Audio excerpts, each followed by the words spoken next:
НН в подкрепа на финансовата грамотност в България.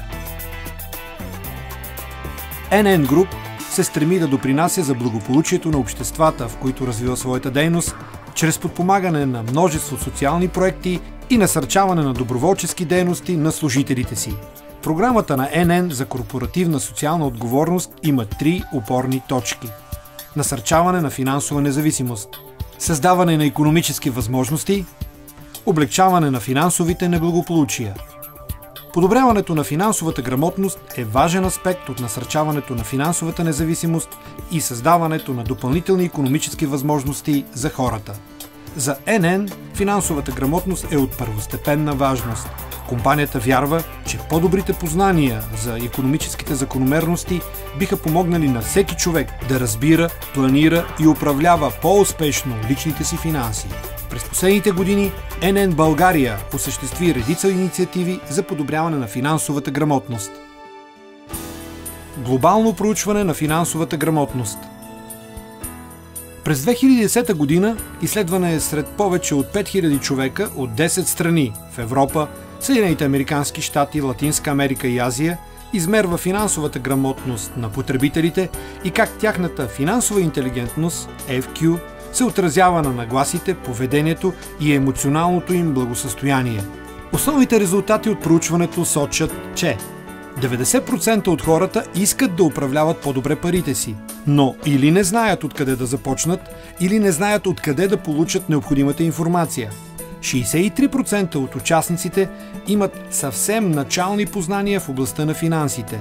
По-малко от 60% от хората спестяват за годините след пенсиониране. Въпреки житейската мъдрост не харчи повече пари отколкото имаш, 25% не успяват да се вместят в бюджета си. 1/3 от отговорилите нямат заделени средства за кризисни ситуации и не са подготвени да покрият неочакван разход от 1000 евро. По-грамотните финансово хора по-често изпитват чувство на щастие, а хората, които по-трудно се справят с планирането на личните финанси, по-често са подложени на силни отрицателни емоции – страх, вина и срам.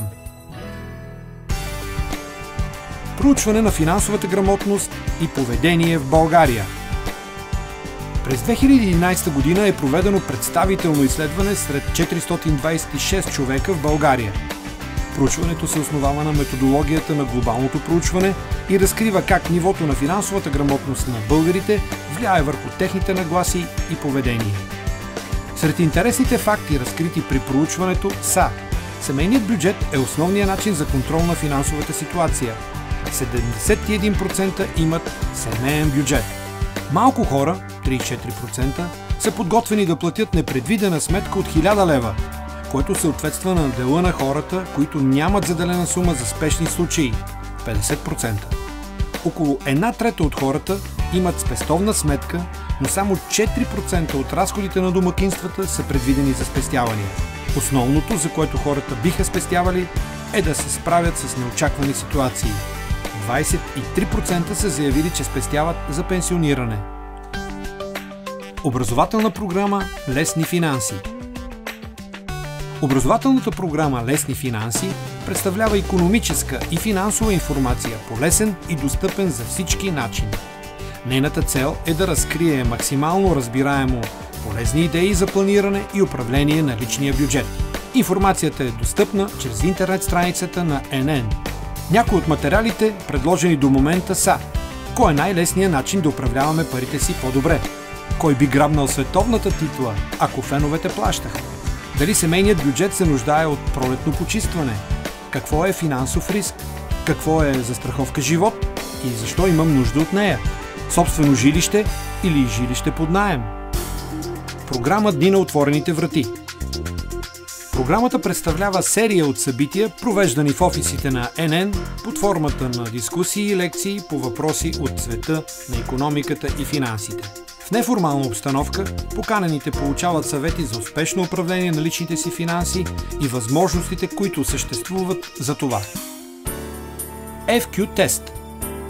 През 2012 година НН създава уеб-базирано приложение, с помощта на което хората могат сами, по забавен и увлекателен начин, да определят какъв е техният финансов профил. Разбирането на личностния финансов профил помага на всеки човек да си даде сметка за своите предпочитания при взимането на финансови решения, както и за толерантността си към риск.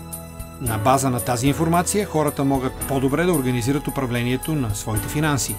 Тестът обособява 4 основни личностни финансови типа, които се различават помежду си главно по това до каква степен са склонни да поемат рискове, какви са техните финансови познания, както и дали взимат рационални или емоционални решения при управление на личните си финанси. Електронен личен финансов профил. Електронното приложение Личен финансов профил е разработено, за да подпомогне задълбоченото разкриване на финансовите нужди на потребителите, както и последващите стъпки за управление на техните финанси. Приложението предоставя възможност за оценка на средствата, които трябва да бъдат заделяни за постигане на бъдещи финансови цели. С помощта на финансово-застрахователен консултант, потребителят подрежда по важност своите финансови приоритети. Бъдещи цели, свързани с спестявания, защита на семейството, доходи след пенсиониране, инвестиции и други. И предоставя информация за текущата си финансова ситуация, доходи, разходи, задължения и налични активи. Приложението изчислява разликата между реалното и желаното от потребителя финансово състояние, като взема предвид това, което вече е постигнато и визуализира областите, в които следва да бъдат предприети стъпки за постигане на личните финансови цели. Социални иновации. Социални иновации е световна надпревара, в която ученически отбори от различни страни разработват проекти, които могат да окажат положително влияние върху обществото. В България участват ученици от горните класове 10-12 клас. Те участват с идеи за проекти, които са новаторски и предлагат решение на реален социален проблем – сферата на образованието, екологията, здравето, условията на труд и други. По време на състезанието участниците са напътствани от служители на НН в България, които помагат на младите хора да мислят иновативно и да развият своята бизнес концепция с присъстващ в нея изразен социален елемент. Проектът се осъществява в партньорство с Junior Achievement, глобална неправителствена организация, която вдъхновява и подготвя младите хора да успяват в глобалната икономика. Детска книжка "Къде растат парите?".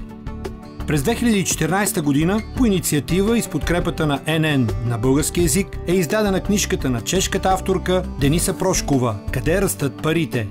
Книжката въвежда децата в света на финансите по лесен и забавен начин и помага на техните родители да отговарят на въпроси по адекватен за детската възраст начин.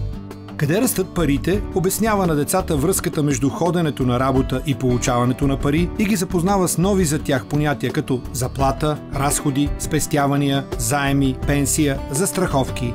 Докато четат книгата, децата могат да оцветяват и илюстрациите в нея. Освен за децата, книгата е полезна и за всички родители, които рано или късно се сблъскват с необходимостта да обяснят на децата си какво са парите и как трябва да организираме личните си финанси, така че да живеем по-добре.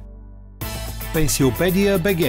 През 2015 година НН представи информационния портал за пенсионно осигуряване pensiopedia.bg.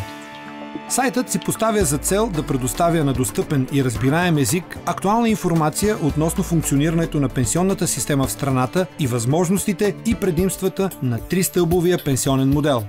Отделните секции на сайта са свързани с следните теми: пенсионна система в България, условия за пенсиониране, допълнителни възможности за пенсионни доходи, разлика между допълнителна и държавна пенсия, как работи допълнителното задължително пенсионно осигуряване, какъв пенсионен доход мога да очаквам, какво се случва с парите ми за пенсия, колко пари имам в сметката. Pensiopedia.bg представлява и платформа за споделяне на знания и опит благодарение на секцията под въпроси и отговори и на библиотеката с материали по темата за пенсионното осигуряване. Отговорите на постъпващите въпроси за функционирането на пенсионно-осигурителната система се подготвят от експерти от НН България. НН – подкрепа на финансовата грамотност в България.